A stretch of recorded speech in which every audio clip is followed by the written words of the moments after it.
Assalamu alaikum wa rahmatullahi wa barakatuh. Bismillahi walhamdulillahi wa salatu wa salamu ala rasulillahi wa ala alihi wa ashabihi ajma'in. My brothers and sisters, I'm on a journey, but I thought I'd still do the boost in order to reach out to you guys and to be able to say a word or two that might be beneficial.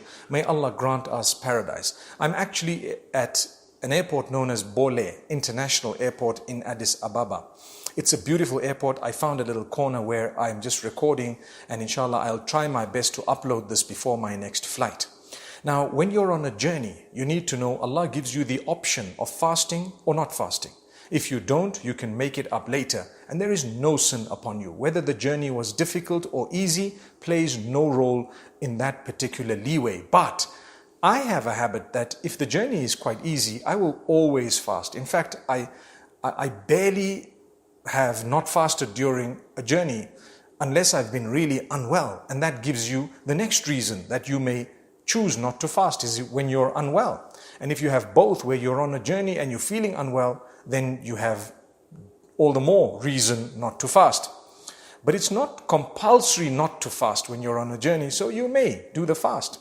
I don't like to make up fasts after Ramadan. I'd like those fasts to be the voluntary ones, rather than making up fasts that I've missed.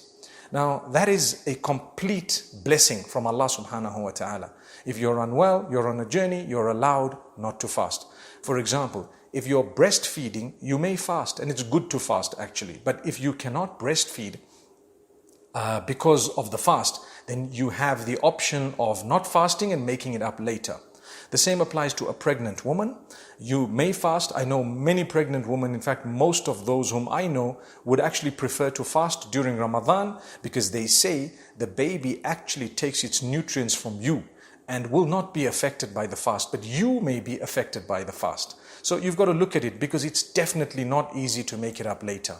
It's definitely not easy. So it depends on your health, whether you can manage or not, but there are options for those people that I've just mentioned now, and they may make it up later. If you're unwell or you cannot make up a fast after Ramadan because you simply can't fast due to the nature of your illness or your age, etc., in that case you can give out a fidya. A fidya is to feed a certain amount for every single fast. So you can find out from your local scholars what exactly the fidya is in terms of your locality, your country, and so on.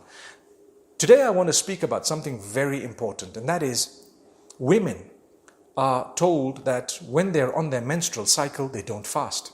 Okay? When they're on their menstrual cycle, they don't pray either, meaning the 5 daily salah. As for supplications, dua, adhkar, etc., etc., all that is permissible. But what's not permissible is the prayer, the 5 daily salah, and the fasting.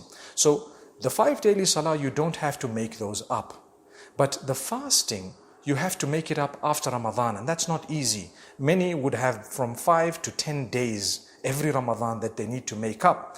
Now, some people feel sad, and this is why I'm making this video, to let you know, don't be sad if you haven't fasted in the month of Ramadan due to your menstrual cycle, because happiness should be in obeying the instruction of Allah. When He says fast, I will fast, I'm rewarded.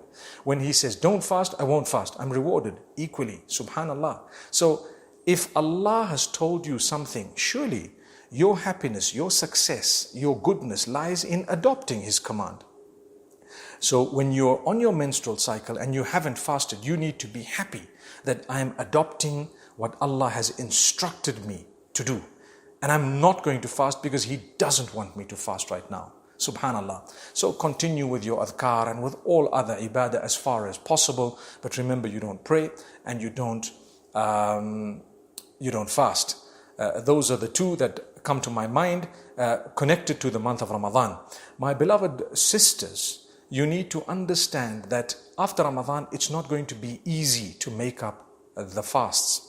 Now, people ask about the 6 fasts of Shawwal, which are very, very important. Now, those need to be done separately from the ones you've missed. For those 6, you cannot connect your intentions and say, I'm going to do my qada, which is what I have to make up, and I'm going to do my fast for Shawwal, which is the voluntary. The reason is, the fast of Shawwal, the reward of it is actually going to be as though you fasted the whole year, because every good deed is multiplied by 10. So I need to have the month completely, which will then be multiplied by 10, equivalent to 10 months, and I need another 6 days, which would then be multiplied by 10, equivalent to 60 days. That's 2 months. So 10 months and 2 months makes the whole year. If I haven't completed the number in this case, then I don't get that full reward. So in the case of the Shawwal fasts in particular, you need to make them separately for the reason that I've just mentioned. And this is the opinion of the majority as far as I know. Now, my sisters, the question is, what should I do first? Should I do my leftover fasts or should I do the Shawwal fasts? There are several opinions of the scholars. It is preferred, obviously. Some say you should do your qada first because that's farad, it's compulsory, and then you can do your Shawwal later. And some say that for as long as you've done the 6 fasts of Shawwal, you have a leeway to do your qada for several months. Your qada doesn't have to be in the month of Shawwal. So if you connect those opinions together, I think you should try to do your at least 6 fasts within Shawwal, which would be the 6 fasts of Shawwal, and try and make up as many of the qada that you have. But if you haven't made up all your qada in Shawwal, don't worry. You can make them up as soon as you can, inshallah. So may Allah make it easy for us. I thought I'd clarify this because there are other opinions. We respect them. But this is something that I found would be much more practical, much easier as well. And there is nothing to say that your qada has to be in the month of Shawwal. Okay, but the 6 fasts of Shawwal have to be in the month of Shawwal. So from an evidence perspective, it would be more appropriate to say exactly what I've said. Now, the people who say it's compulsory to do your qada first, they base it on the fact that, but qada is farad. But then again, qada, you've been given a leeway to do it up to perhaps even the next Ramadan in some cases, or at your earliest convenience. May Allah make it easy for us. So this is why I'd say, my sisters, don't despair, don't be saddened. Allah make it easy for every one of us and grant us goodness. And it's something that really needs to be addressed, and here I have addressed it. You do have, that's not a leeway, that's an instruction from Allah Almighty to say, hang on, I don't want you to fast. You say, oh Allah, if you told me not to fast, I'm not going to fast. And I know I will be rewarded for obeying your instruction, because the reward is for obeying Allah's instruction. May Allah make it easy for all my sisters going through the menstrual cycle or any other issues, those who are pregnant and expecting, those who perhaps have other health issues, whatever else it may be, those who are mothers, who are breastfeeding. May Allah make it easy for you, my beloved sisters, and may we be from among those who are more conscious of this type of the people who go through all of this. I'd like to stop there and end, and I say, أقول قولي هذا والسلام عليكم ورحمة الله وبركاته.